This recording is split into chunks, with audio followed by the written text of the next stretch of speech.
நம்ம வீடியோவில் வெண்பொங்கல் எப்படி செய்யலான்னு பார்க்கலாம். அதுக்காக இந்த கப்பால் 3/4 கப் பச்சரிசி எடுத்திருக்கேன்.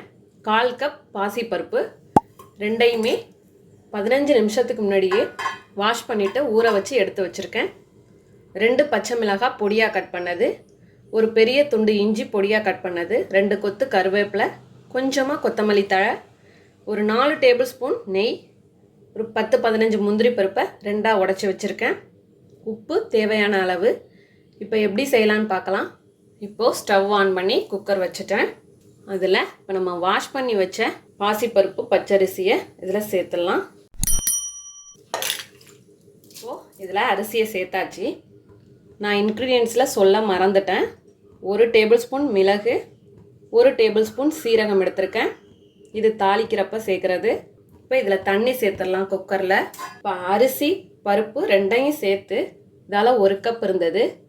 அதனால் தண்ணி 3-3.25 கப் தண்ணி சேர்க்க போகிறேன். இப்போ 3 கப்புக்கும் கூடுதலாகவே கொஞ்சம் சேர்த்துருக்கேன். இப்போ தண்ணி சேர்த்துட்டு மூடி போட்டுடலாம். ஒரு 6 விசில் வச்சிடலாம். ரைஸ் வெந்து நல்லா குழஞ்சி வரணும். ப்ரெஷர் போனதும் ஓப்பன் பண்ணி காட்டுறேன். ப்ரெஷர் ரிலீஸ் ஆகிட்டுருக்கு. நம்ம அதுக்குள்ளே தாளிப்புக்கு தாளிச்சிடலாம்.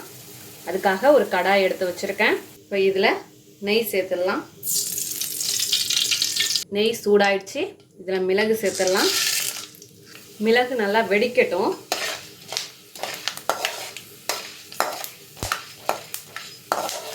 மிளகு வெடிக்கிறப்ப சேஃப்டிக்காக இப்படி மூடி வச்சுக்கலாம். இப்போ வெடிச்சிருச்சு. இதில் சீரகம் சேர்த்துடலாம்.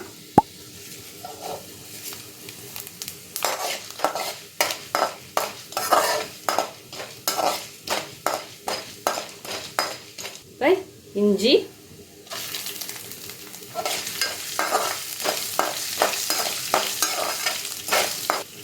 கருவேப்பிலை, பச்சை மிளகாய்,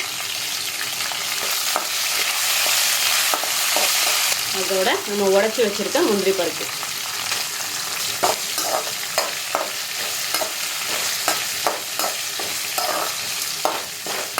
முந்திரி பருப்பு நல்லா கோல்டன் கலர் வர்ற வரைக்கும் வறுத்துக்கலாம்.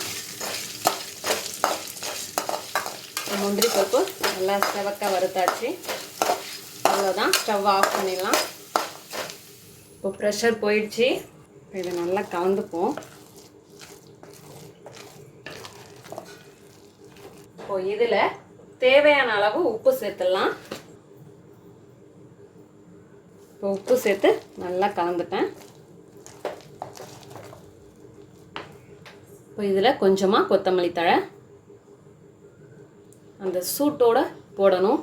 இப்போ நம்ம தாளித்து வச்சுருக்க மிளகு, ஜீரகம், பருப்பை இதில் சேர்த்துடலாம்.